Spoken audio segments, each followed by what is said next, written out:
2 sessions prior to this one, and we have been highlighting the 10 pillar plan that is supposed to be essential in restoring our economy. As you know, Dr. Thomson Fontaine, an economist by profession, a man who has worked in different regions of the world, and of course, he has assisted many economies, or to say many governments, restore their economy. Well, tonight we are live, and you can get us on youtube.com/at UWP Team Dominica. You could also get us on the UWP Facebook page, Team Dominica, and you can get us at uwp-dominica.com/live-stream. It's important for this program because we have now decided to actually communicate to the wider public using social media, and a number of persons have requested doing so.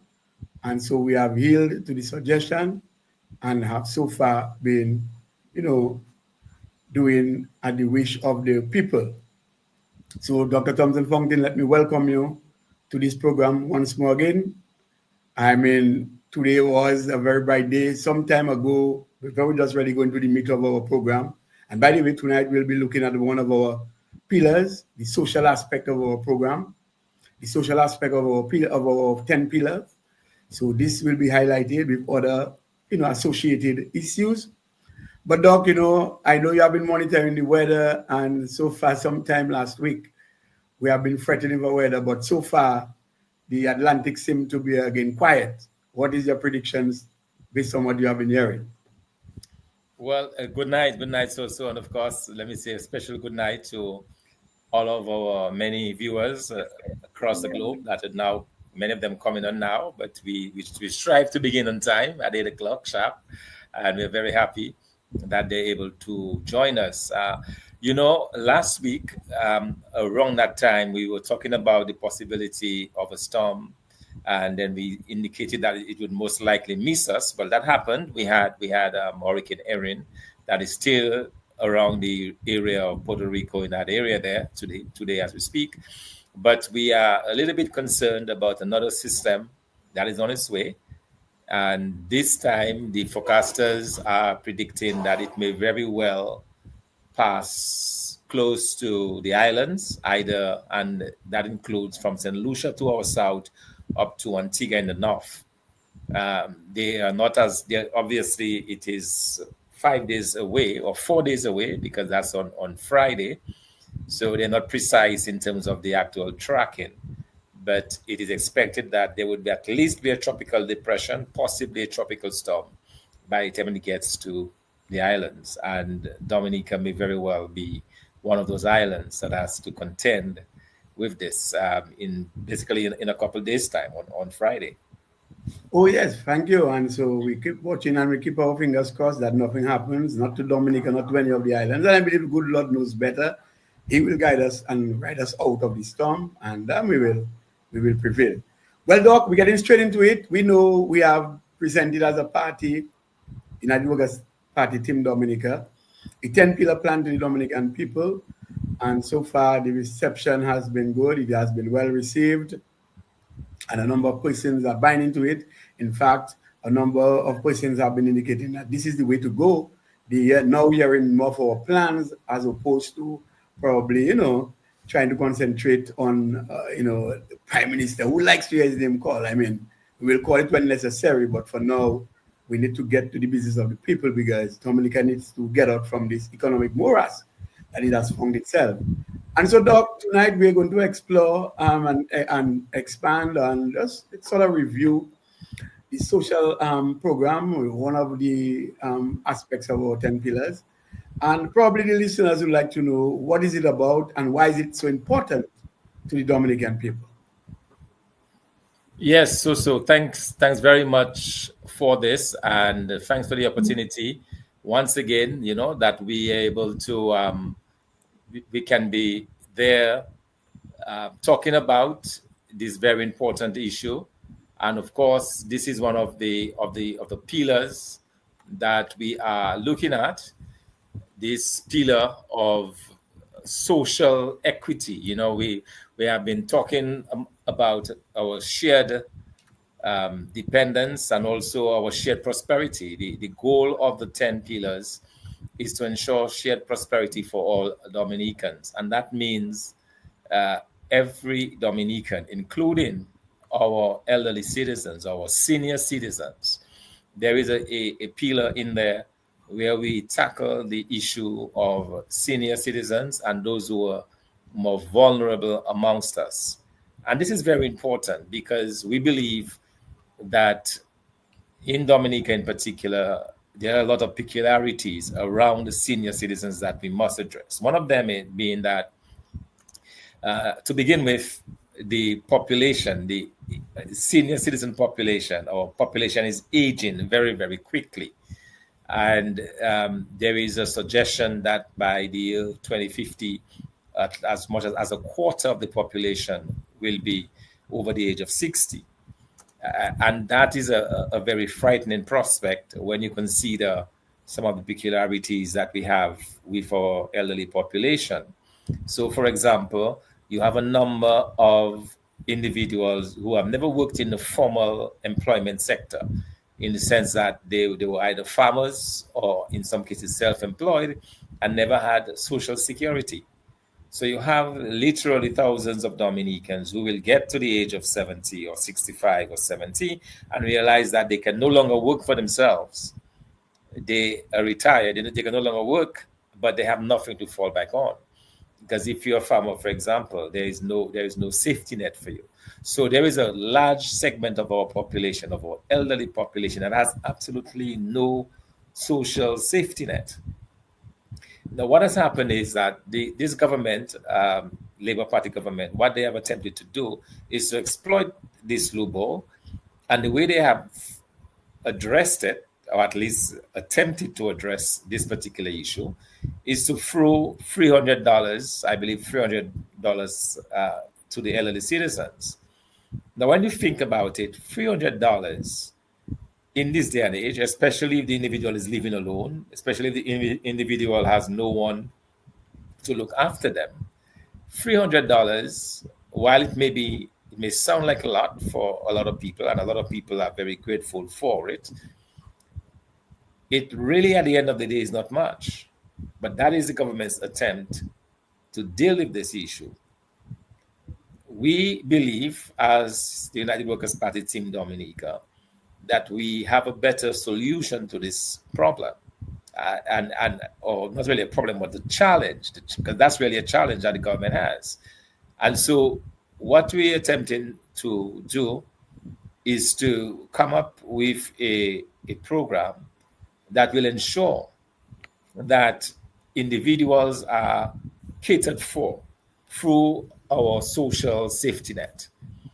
Okay, so one of the things that we are going to be having is that we are going to have a program where every individual that is in need will be able to receive assistance from the government. Now, bear in mind, there will be some elderly persons who will have the families who can support them. Okay, so we have persons who will not need that support from government because they probably have their children who can support them, or the family members who can take care of them in their old age. But there will be a certain number of individuals who will not have that access, who will not have that support. And that's the government steps in. And the way we intend to tackle this issue is through a welfare system that is well planned, well sourced, and also well staffed. Okay, we have a lot of young persons that will be trained in the area of social work. So you'll have social workers who will be able to identify those individuals who are in need. And at the end of the day, we'll be able to offer a package that will take care, not only offering them $300, but will take care of their health needs. Because as individuals age, one of the biggest concerns is their health needs. How do they get this medication paid for that may cost $500 a month? All right. How do you ensure that they get the care that they need? All right. So that program will be arranged and organized by the welfare department, that, as I said, is well staffed, is well sourced. They'll be given a budget from government budget to take care of this. And there are different ways that this will be funded, of course, because obviously there's the issue of funding. It has to be funded. But this is something that we believe at the end of the day, it is fundamentally important to take care of our elderly citizens. Okay, because we believe that these are individuals who have spent all of their lives in Dominica, who have given all of their working lives, some of them, whether they were housewives or farmers or whatever it is, given their time, their service to this country. And at the end of the day, they must be treated right, they must be treated fairly. And I stress the issue of fairness, because we have a program, even if that program has been organized by the government, it is not fair. All right, it is not fair in the sense that you have individuals who, even though they qualify based on their age and their need, are not being given the support because some of them are perceived to be not supportive of the government. And that we're saying must stop. You cannot have a situation where you're rewarding persons based on their support for you. That is not right. It's not fair. And it's something that we believe we will be able to deal with by having an independent arm of government that is well staffed with trained individuals, being able to take care of that particular issue. Yes, and I'm happy that you mentioned this because some time ago, and I want to correlate that with the level of poverty as well, because some time ago, although it's dated, we had the country poverty assessment, which was conducted sometime in 2009. As I said, it's been dated, but we also seen that report where the Kalinago territory has experienced over 70% of indigence. That is very, very poor. And in fact, this country poverty assessment report has also assisted this present government to identify four more parishes that may be well on their way to experiencing, not like the level that the Kalinago territory experienced, but they are confessing that this has revealed four more parishes have been able to at least been experiencing poverty, maybe not indigence. And these parishes consist of the parish of St. Patrick Parish and the St. Patrick Parish, the St. Joseph Parish, the St. Andrew Parish, and the St. David Parish. I mean, this is very much alarming and concerning for us because already we know that in the St. Joseph area, we experience more than, according to that same report, we experience more than 50 plus percent poverty. And so the St. Joseph Parish consists of St. Joseph Village, Salisbury, Kulibistri, Meru, Monrachet, and Bells. And Doc, we know, by and large, these four parishes that I've mentioned, we know for sure many of these villages, they have been agriculturally, connected. And so far, we have seen that decline in agriculture, which means that we have seen a decline in rural revenues or the rural economy. So coupled with that, though, and what you're just talking about with respect to enhancing the whole social program to let people feel a sense of need, a sense of belonging, a sense of pride. Because really, if your rural economy is broken down, and by and large, the source of income is to come from the agricultural sector. Now that is on the decline. This is properly whittled now. Nothing coming in. The social program, it is not, based on the program the government have, it is not targeted at every Dominican. It's a selected few. And even if you have a selected few, they really they never get something substantial to keep them going. Doc, how it is that we can really, really look at this holistically and develop a framework. And as you rightly explained some of the things already, but how can we really get out of this? Because we have a problem. We have a problem Yes. at our. Yes, so you're absolutely correct. It's a big problem. And as I said, you have, I believe, just from my casual observation, that the majority, probably not the vast, but the majority of elderly persons, even living in Dominica right now, would not have gone through the formal work process where they contribute to Social Security, they're not retired, and they're getting a pension. Because as I said, Dominica, a lot of 70% of the population is in the rural areas. They depend upon agriculture. There is no pension plan for agriculture. That's very important. The second thing to note is the health issue.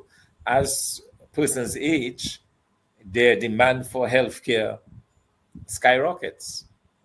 They need to be able to purchase medicines and so on. And that is where the National Health Plan, that is part of our 10 pillars for Dominica, comes in. Because if you have a national health plan, you'll be able to cover our senior citizens under this health plan, so that when they fall sick, or if they fall sick, they will have access to healthcare.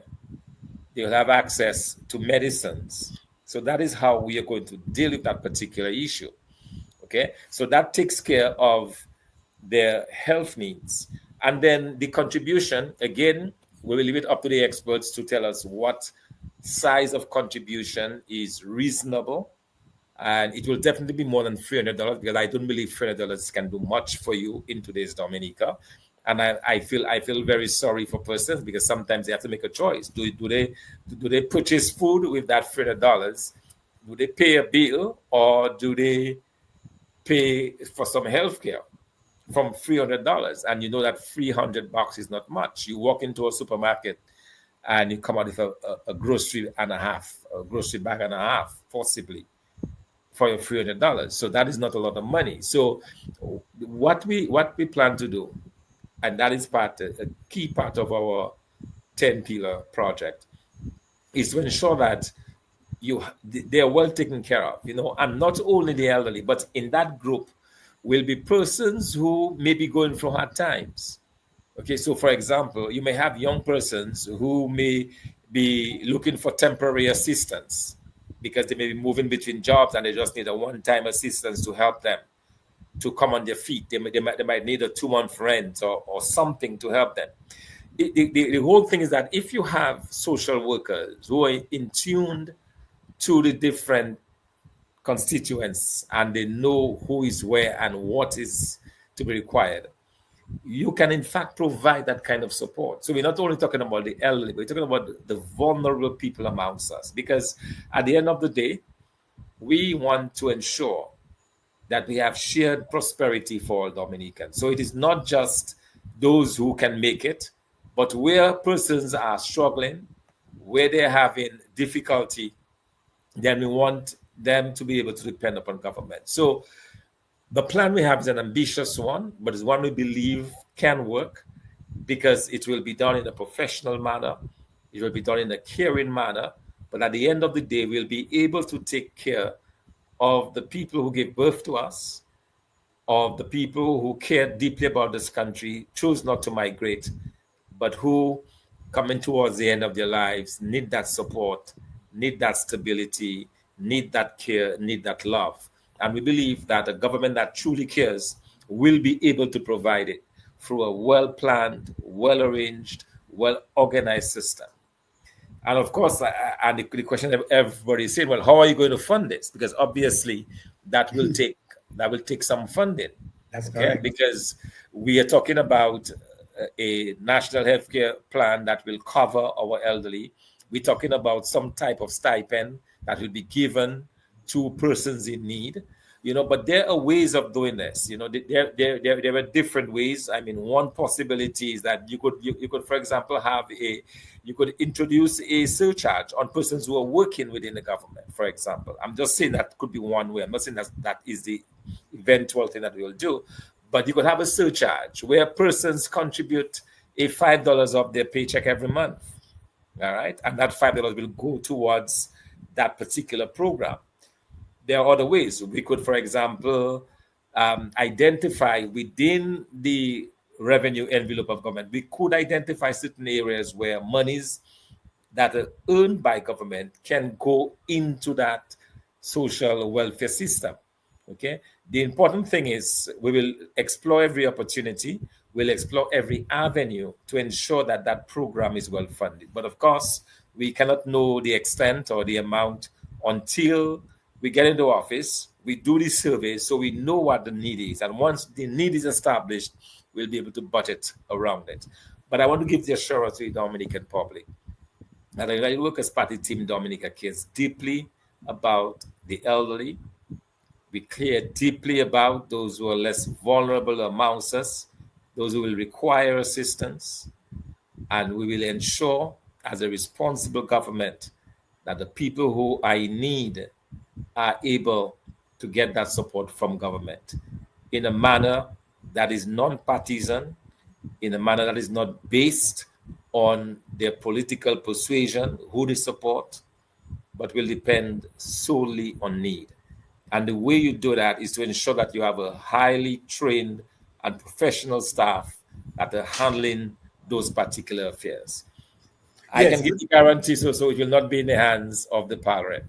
Yes, and yes, transparency, good policies directed at ensuring that shared prosperity, reality is that every Dominican will be cared for. But Doc, I know Transparency International has said clearly that there is a direct correlation between poverty and corruption, or corruption and poverty. And we have seen in recent times that massive amounts of unaccountability with respect to this government. They don't account, particularly the CBI. And I would like one at the end of the day so that you could at least echo loudly and to the Dominican people that you'll be leading a government that is corruption free. That is one. But something which hurts me to the core, and I know many Dominicans are concerned about it.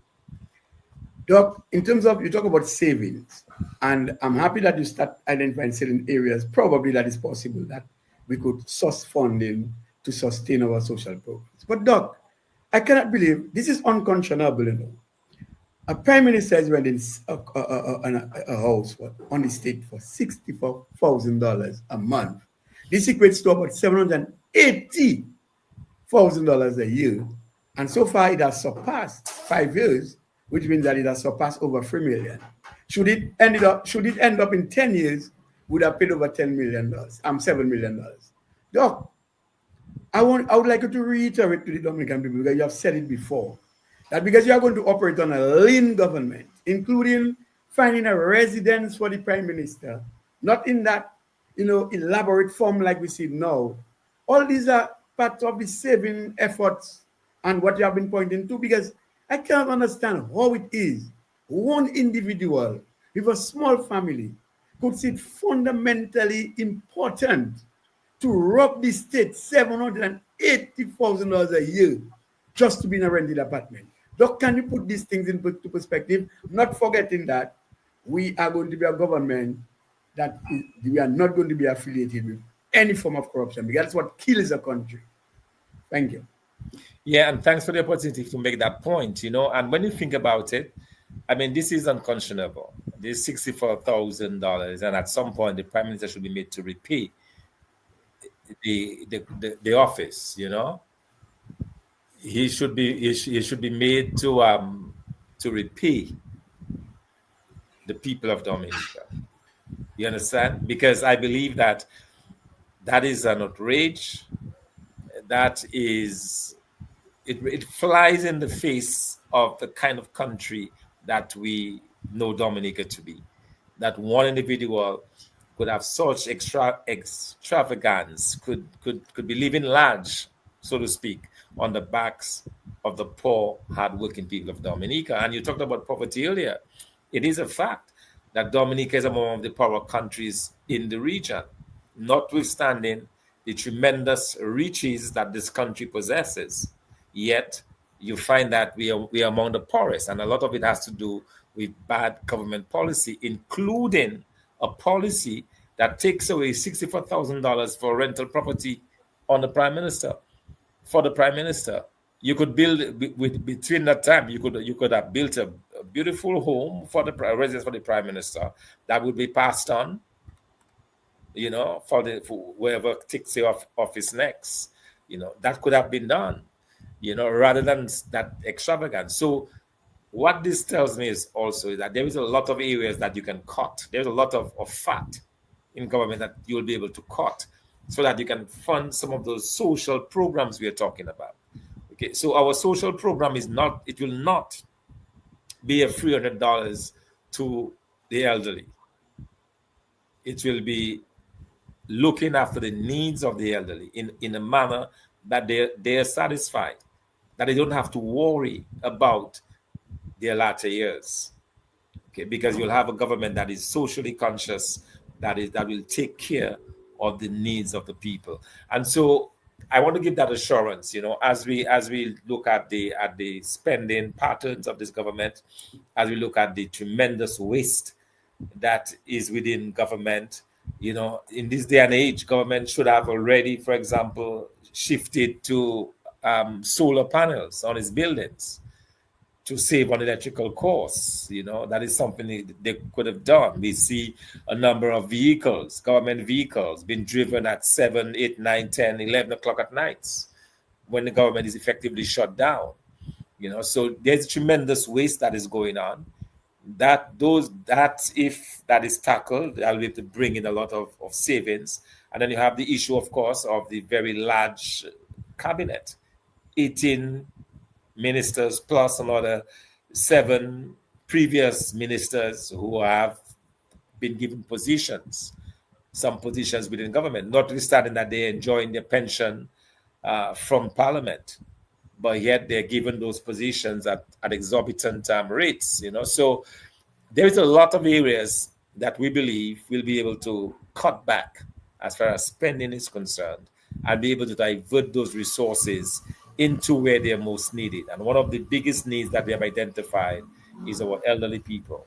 We will do it with love and care, in a manner, as I said, that will not look at the color of whom you vote for, but will be done solely on the basis of need. And I cannot stress that enough, because I want the people of Dominica to understand that our programs will be party neutral. By that I mean, it will not depend on which party you support, but it will be governed by legislation.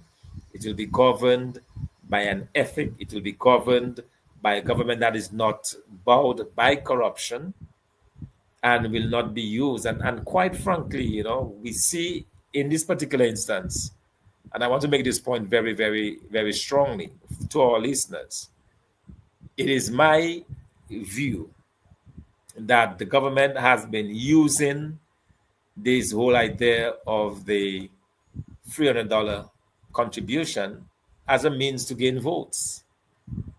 And that's the reason why they favor some and don't favor the others, because that to them is not really caring about the elderly, but how do you gain their support? How do you gain their allegiance so that when they go to the polls, they vote for you? And that should not be. We should not be taking advantage of the vulnerable amongst us. We should not be taking advantage of those who definitely need the support of government, who've given their lives to this country, and who in the last few years need the support of government. They should not be taken advantage of. And that is very important. And let me just comment finally on the whole issue of corruption. And that is something, as you said, the more corrupt a country is the greater the level of poverty. And there's a simple reason for that. The reason why you find countries with corrupt governments are laden with poverty is because the resources that would otherwise go to support the government programs, that would otherwise go to, for example, paying to ensure that your nurses and your police officers and your prison wardens and so on, to ensuring that these individuals are well compensated and well taken care of, these monies are put into the back pockets of the politicians. And so it does not go where it is needed. And that is a major problem that we have in this country. We have a major issue of corruption where we see literally tens of millions of dollars being diverted outside of government resources. We see a very strange phenomenon, for example, where the Prime Minister's office has almost a quarter, if not 30%, of the budget. Yeah. And you wonder why. Why should all of that money be directed into that office of the Prime Minister? This money is in the past. The largest share of the budget went to agriculture. It went to public works. It went to where the work was being done, where the need was. Now we've moved completely away from that. We will restore those resources to the appropriate governments, to the appropriate ministries within the government, so that we can ensure that the resources of the state are well used and well and that those resources go directly towards the uses and the needs that they are. One of those needs that we have identified, I'll say it again, one of the needs that we have identified, given the fact that so many of our elderly people are cut off from our social security system, one of the needs is to ensure that the elderly are cared for with regards to their health, with regards to their care, and with regards to any kind of stipend that will be given to them, which, by the way, will be more than $300. Right. And you know, I know you've placed emphasis on our senior citizens. Of course, they have worked hard for the state in many respects. Some of them may not have been gainfully employed, but somehow they contributed. They contributed either directly or indirectly in nation building, and they've played their part. But just side by side of this, we have also the National Employment Program, which employs a lot of NEP persons, and the government boasts of the NEP workers, you know, like as well as their pride and so, and you know, we know they are not paid sufficiently. And we know too that the jobs that they hold are not sustainable.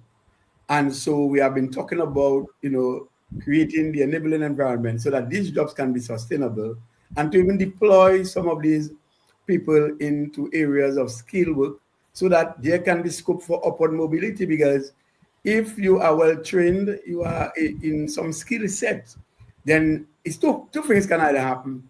Either you continue work for the government where you can earn your salary, or you can become an entrepreneur with respect to providing your own services to the communities. And so I know this is dear to your heart with respect to maintaining this program. We as a party have decided, and we will not stop this program. You have said it over and over again. And you have always been talking about sustainability of these things, because if you are doing something without, you know, sustainability, something that cannot sustain itself, then it means that somehow, you know, you may have to pack up shop. And I know that you have been echoing that for many years as the political leader. And even before you became the political leader of the United Workers' Party Team Dominica, you were of the view, and as many other persons were of the view, that this program should be sustainable. Do you see scope for this program being sustainable? In the current form, it probably is not sustainable, because if, for example, God forbid, if the CBI resources were to be cut because of the visa restrictions and other problems that's been encountered now, if those problems take root and you have a shortfall in CBI revenues, one of the first programs to be impacted is the NEP program. You're talking about possibly $6 million or so every month that goes into the NEP program. But at the same time, that is $6 million that is not sustainable. And that's the reason why we have put forward in the 10 pillars a plan to make the National Employment Program sustainable. And the way you make the NEP program sustainable is, as you rightly pointed out, ensure that the individuals have access to training. Ensure that our young people have access to training, okay, that they're able to have or earn a skill set. Another part of it, and because of the incredible aggressive policy we have as it relates to establishment of factories, establishment of an essential oils industry, agro-processing, manufacturing, you know, all of those areas, you'll be able to put these young people in those areas where they're able to earn, you know. So it's not only are they earning a salary, which, by the way, once they start to make stuff, then obviously that will ensure a sustained salary and a much higher salary. It removes that burden away from government and puts it on the quality of the product, so that the more they're more able to build those products and so on and export them, is the more income that's going to come to them. So we have a plan to transform the National Employment Program where our young people will be the ones leading the way in skills training, leading the way in AI, leading the way in of course AI, artificial intelligence, leading the way in manning the factories, in doing the marketing, you know, in doing the advertising. That is the way we deal with this issue of the young people. Okay, so that the individuals who are right now going to school, working hard, when they come out, they can look forward to something. So it will be a whole, the National Employment Program targeted to, in particular, the young people, will be one of giving them skills, but importantly, so sorry, you talked about it, importantly, making it sustainable. And the way you make that sustainable is by ensuring that you have a system of job creation, and those jobs that are created themselves able to earn money. You're able to earn an income, you're able to earn export earnings. And in that way, the program becomes so sustainable. And for the part, the cohort, the section of the young people who are trained, they'll be trained in skill sets that will allow them now to be weaned off of government and be able to work in the private sector. Because at the heart again of our 10 pillar project is the realization that the government of Dominica should not be the biggest employer, that employment must take place within the private sector. So a lot of that will be ensuring that when these individuals, they will be there to support the private sector, and we'll have a growing private sector which sustains them, so that it does not have that monthly drain on the resources of the government. But they will take the responsibility to train them, will take the responsibility to create those jobs that will be able to ensure that these individuals go in. So again, we need to give the assurance to persons who are working within the National Employment Program that we will not take your jobs from you. The United Workers' Party Team Dominica promises to be a responsible government. And as a responsible government, whatever exists, we will look to improve upon, not to get rid of. And one of the ways we've just outlined to you how we are going to improve upon the National Employment Program to ensure that it is sustainable, but more importantly, to ensure that whatever it is you're making now, you can make that living wage. We've talked about a living wage in Dominica in the region of $2,000 minimum. That is where we're headed. That is what we are focused on. Yes, and so we have some listeners there, and I mean, some remarks have been made. Let me read a few of them. Just imagine if the money that was stolen to build, well, allegedly stolen to build the House of Dark Secret, was invested in healthcare and much needed supplies for our hospital. What a great healthcare system would have. And somebody is saying the NEP should be put in the man, where people will only stay on the NEP for enough time. Let's say probably on Tuesday, can be independent on whatever trade they would taught. So you teach them to do all sorts of things, plumbing, construction and the likes, carpentry, decorating, just endless. And after they can find jobs, they can be, be on their own. And they may not even be necessarily called NEP workers again, or the person in never-ending poverty. But let me say, though, that coupled with all what have been said earlier by you, we have, you spoke about youth empowerment and the whole idea of retention of our young people. And because the harsh reality is that, given the economic, social, and political climate here in Dominica, there's a level of uncertainty that doesn't leave it right to the young people. And to me, some of them are frustrated and they are deciding either to stay or to leave. And we have seen a mass migration of our resource persons. And so I know that we have a lot of plans for young persons. And should this government, I know they are going, but should they continue to serve if they do not voluntarily resign now and just give it up because they cannot do it anymore, so that fresh blood can come in to revamp this economy? I'm afraid that we are going to witness more or increased movement of persons or migration from Dominica to overseas. What can you tell our young persons who are contemplating even living from tonight or tomorrow? Because I know there's hope based on the 10 pillar program. And I know we are serious about developing Dominica. And this plan will go in a national plan that will actually get the input of many other persons. It is just now in a framework, and to get the ideas of other persons so that we can have a national plan, a national development plan to resuscitate aspects of our economy. So I would like people to hear from you.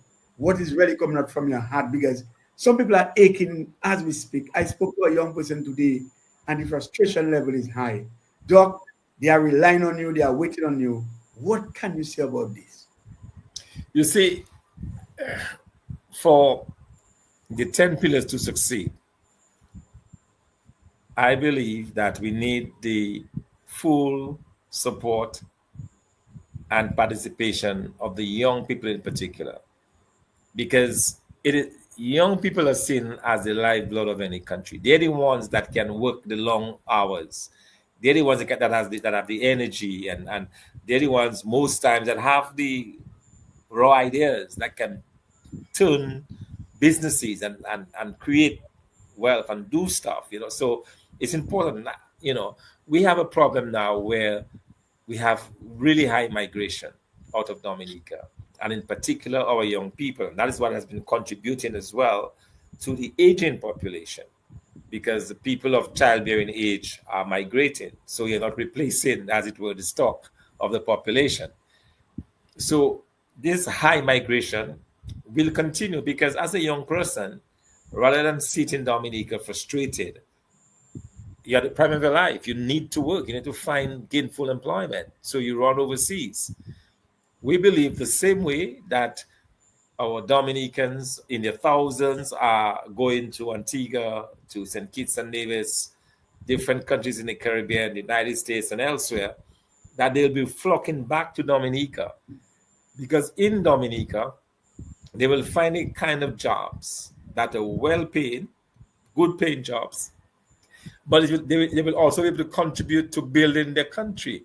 And so I'm of the firm conviction that as we succeed with building the economy of Dominica, as we succeed in creating those jobs, that we'll be able to attract our Dominicans back to Dominica. And that's the promise that I am making to the people of Dominica, that once we get into office and we begin that process, we want them back here to help, to staff the factories, to manage the factories, to do what they need to do to ensure that together we can lift this country. And it is possible.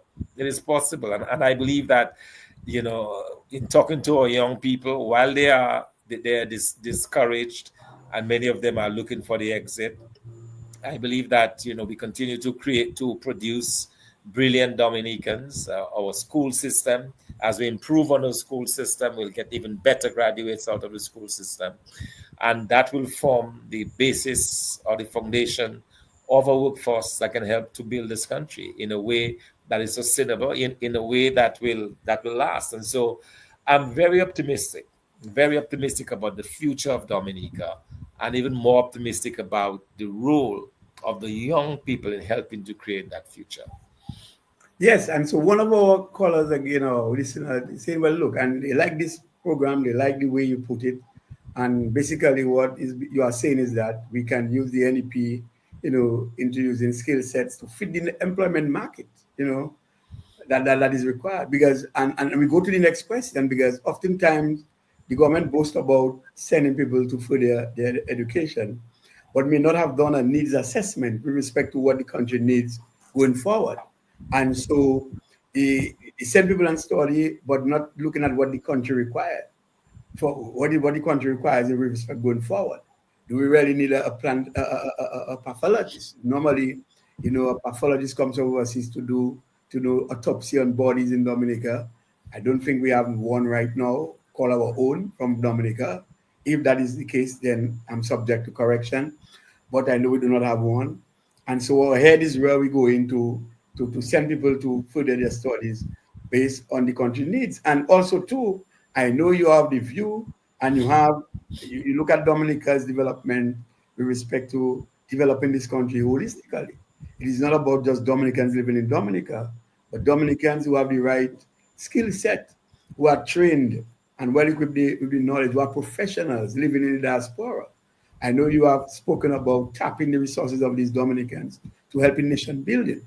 Probably too, under your watch, you may well see input coming out from the diaspora with respect to how you would like to see the budget direct and encompass some sort of plan to increase the diaspora participation and how monies can be allocated to facilitate them helping us. So I want us to look now at, while we're talking about matching skill set with the employment market, it's something that we have to look at with respect to training our young people, because some of the fields that some of the young people undertake with respect to studies may be saturated by the business field. And so I know with you being there, you will ensure that, countries that offer in Dominican student scholarship, you can actually negotiate with them as a government to say, look, this is the area where we would like to expend our young people's energy with respect to earning their skill and their professional development. And so this is the way that to develop a country. Over time, the government can boast about sending, people to study. What they cannot boast about is how many came back and are contributing to the development of the country. So I suspect you are already looking in this direction. Can you speak of that? Yeah, absolutely. And I'm glad you mentioned that, because we have a situation where the government of Dominica boasts, as you said, they boast of the tremendous amount of money that they spend on training Dominicans. But where are those Dominicans? All right, where they are not in Dominica, developing Dominica. When I was young and I just left school, and I was given a scholarship to go and study by the government of Dominica, I was bonded. I had to find somebody to sign a bond for me for I think it was 3 years, either 3 or 4 years. And sometime ago, I was going for my papers, and I actually saw the blue form that I had signed. And what it was is that you had to give your commitment that you would return to Dominica upon the completion of your studies and give at least 3 years of service to the country. The government of Dominica, this current government, has stopped this because they simply do not have jobs to give the people. But they continue to spend literally millions of dollars on educating the young people of Dominica. But at the end of the day, they are not making any contribution to Dominica. I believe that there is room for reintroducing that bond process. I was quite happy to come back and contribute to my country because they had given me the opportunity to go and study. And probably without that support of government, I would not have been able to go out and study. And also at that time, it was based on ability. Persons who got scholarships are people who generally tend to have been better students or brighter students. So it was a merit-based system. So we can reintroduce a merit-based system of training our people, but ensuring that at the end of the day, they come back and contribute. And under the 10 pillars, where we are creating jobs, where we are reinvesting in agriculture, where we are reinvesting in renewable energies, where we are reinvesting in our cultural industries, and we are reinvesting in music and the entertainment industry. When we're doing all of this that are targeted towards young people, we want them to come back. We will provide the training as this government has been doing. We'll provide that training, but we want them to come back and contribute.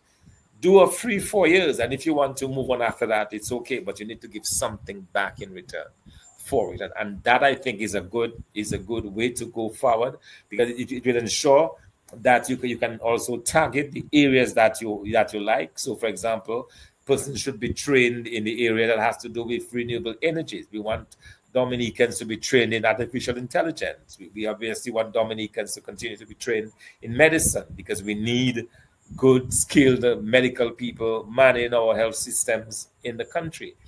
So there are lots of areas that we can entertain our people to work in, but it has to be done well, and that so that those millions of dollars that are spent on educating the people of Dominica, that this is an investment that will pay back to the country, and I believe that's very, very important.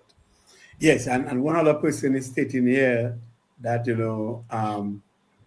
3 major projects in Dominica soon will complete.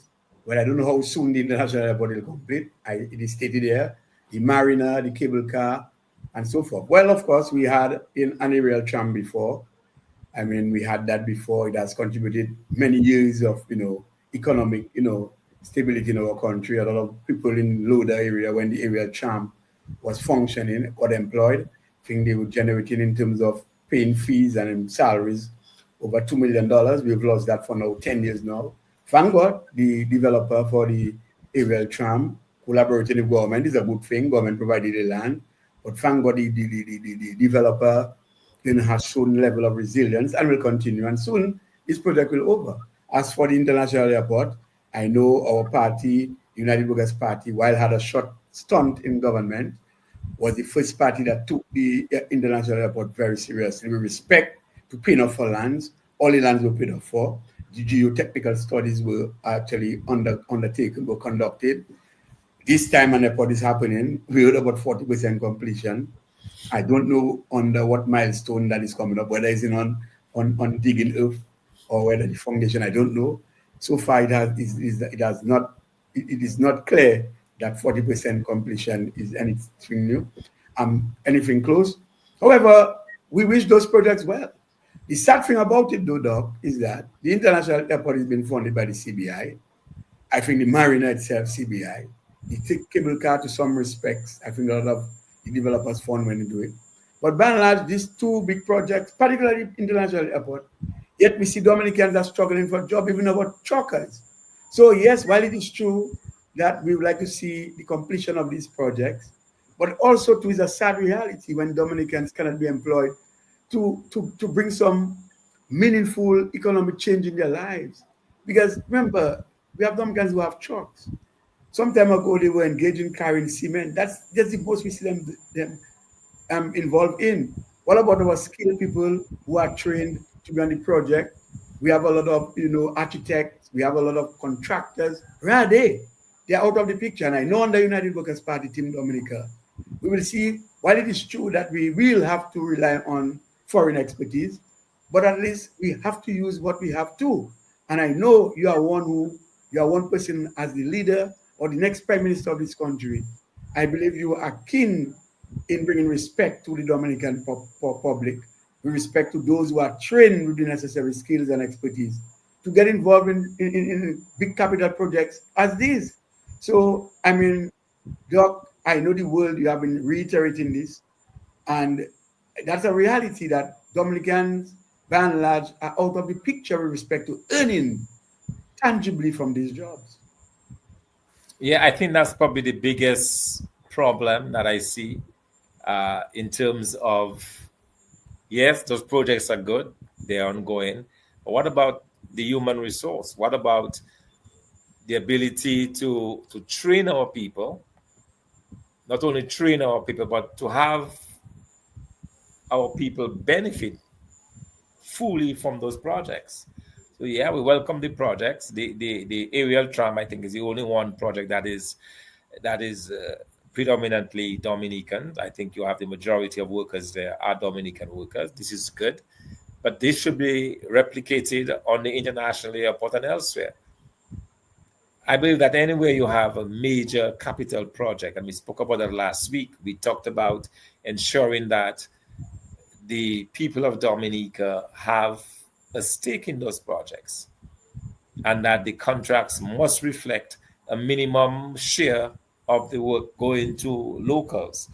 Because one of the things that you'll be doing, you'll be building those skills, whether it's engineering, whether it is equipment maintenance or use, whatever it is, within the confines of that project, you'll be imparting skills and knowledge to your local population. And that, I believe, is very important, so that when we start to build things, they've been built by Dominicans for Dominica. So this is something that I believe deeply in, and we've not done a very good job of, but it's something so that when we boast about those projects, let us boast about the thousands of Dominicans that are gainfully employed in those projects. Let us boast about the skills that have been gained and the knowledge that is coming out of those projects to our Dominican public. Until we can do that, really, we don't have much to say about this. Yeah, we are thankful for the airport.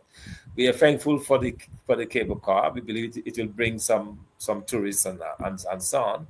But at the end of the day, you want that important skill set. You want that transferred to your population You want your people to find gainful employment. You want the jobs to go to your people. And, so that's where I believe a responsible government, again, has to ensure that those things happen.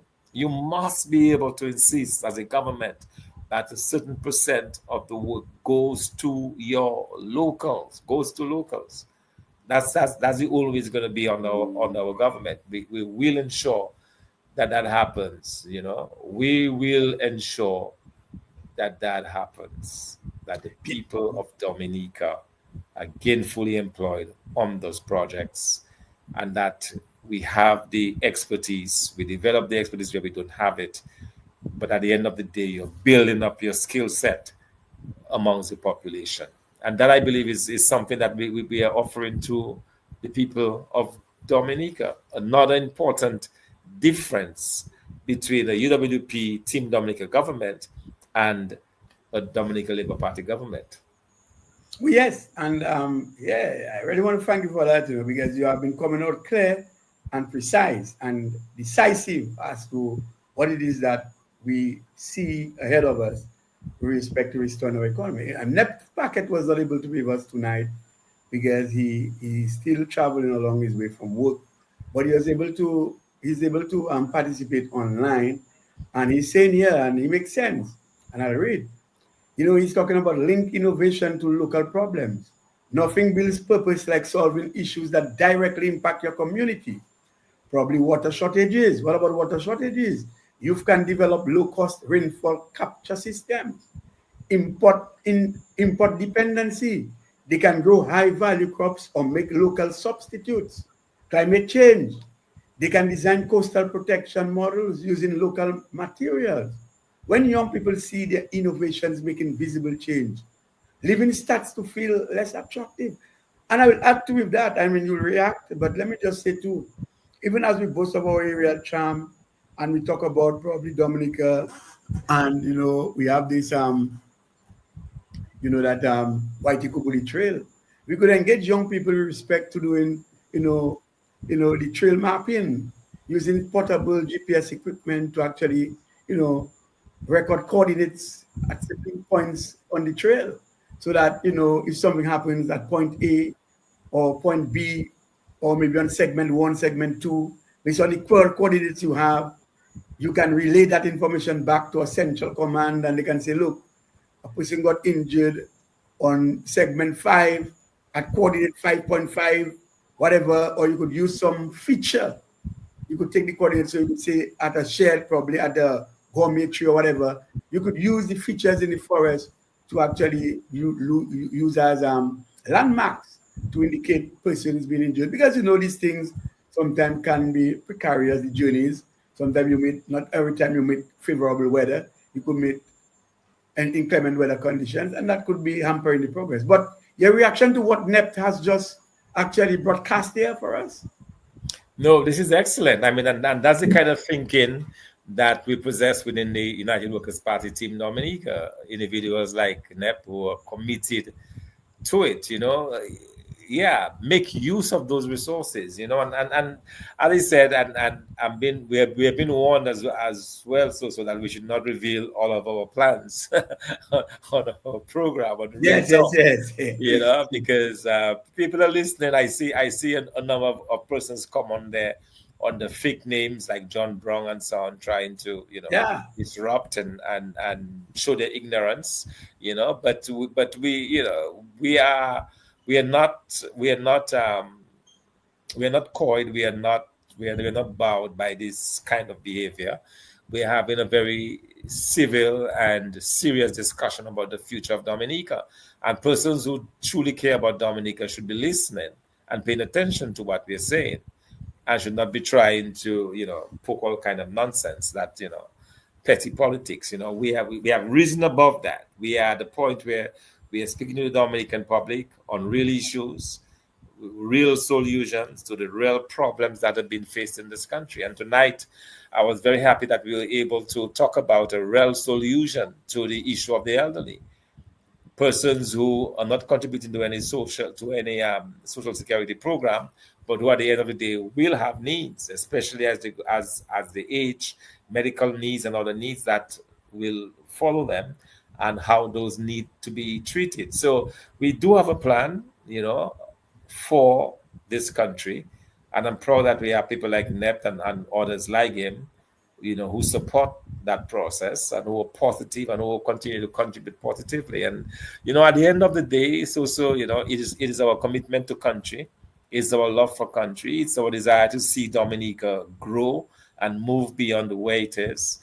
And that to me is what is exciting about this. It's about, getting the trust of the Dominican public and having people realize, hey, there is a team of men and women that can change things around in this country. There is a team that cares deeply about this country, thinking about solutions, looking at the challenges and seeing how those challenges can be tackled and coming forth with solid solutions that will be able to make this country prouder and make the people of this country proud. And will be able to bring in our diaspora to Dominica to work and to live and to build their homes and to make children in this country so that our population can grow. These are the things that excites me, because I believe that it is possible. It is possible that we get to that point, and we continue to meet every Monday, and I realize we're already out of time. We don't want yes, certainly. We don't want to go beyond. But even as we close those, so I just want to again appeal to our listeners. We are in the process of bringing change to Dominica. We're in the process of removing this Dominica Labour Party government at the next election. But for us to do that, we need the support of the public. We need your support financially. This is a political party that has a lot of work to do on the ground, a lot of rallies and meetings and different things to do. And we need the support of the public. And that's the reason why we are asking, as you visit our website, uwp-dominica.com, that is UWP- don't forget the hyphen between UWP and Dominica. So it's uwp-dominica.com. And once you're on that website, you will see at the top donation. Just click on that. Very simple. Click on the donation button and you'll be able to make your contribution to the party. And that's what we are again appealing for. Your support is needed. Some of you are coming on board. We have gotten some great support since we started this Monday night program. That's our third edition. People are coming on board, but we need more support. We need more of your financial support. And we encourage you to, just go on there and help us so that we can make the change that is needed. Oh, yes, and we're already out of time, but one person is saying his contribution for the legal fund will be in this week. And let me just say we continue to dispel darkness at all times. We are not into rushing anybody out of our program. Everyone is free to participate. One thing, we will not be perturbed by those who are driven to their dark agendas. We will continue to stay focused and to represent the interests of the Dominican people. It's one thing you can say we have been out for 25 years, but the other thing you can say too, for 25 years, we have been standing up with the people. And we just want people to continue to stand up for us. And for those who cannot speak, we speak for them. For those who cannot, for those who continue to bury their heads in the sand, like the ostrich, we continue to lift our heads high and to bring out all of the ills of the society. So at least we are doing something progressive for Dominica. And I know the Labour Party can never stay there all of its time. In fact, the days are over. It's just come down to out of office. And the people are determined to get them out. They will be removed. They will be out. And so the people have already looked at a new vision. They are accepting that the United Workers' Party, Team Dominica, a party of inclusion, will take up the reins of government so that the shared prosperity that we talk about will actually impact positively on the Dominican public at large. So we just ask each and every one for their continued support. Dr. Thomson Fontaine, I want to thank you for your time. I just want to thank you for the work that you do. And we await your time when you'll be serving the Dominican people so that they can measure results against talk. It's not just about talk, it's about measuring results. We are a party who is focused on doing what we have to do, but also focus on the results. We are also looking forward to results, to be results oriented, and we will get results. If you are the helm, things will happen, good things will happen. and Dominica is, poised to at least harvest the good work from what you will come to establish and to put forward for the young people to retain their dignity and to sustain their lives as they go forward. So let me just thank you for the work that you and let me thank everyone who participated tonight and see you till next time. But remember to, we need your contribution. It's hard work to come on to organize these programs. So we need your financial support. We ask God to bless your finances. We know you work very hard and you sweat for your money. By the sweat of thy brow, one shall eat bread. We want a little of this bread, but we ask that God continue to bless your finances and to provide you with 4 times the amount that you make. So please remember us when you are ready to give something. Doc, thanks again for the opportunity. See you next time next week. And everybody, have a good night. Blessed night to all. Thanks for listening. Until next time. Good night.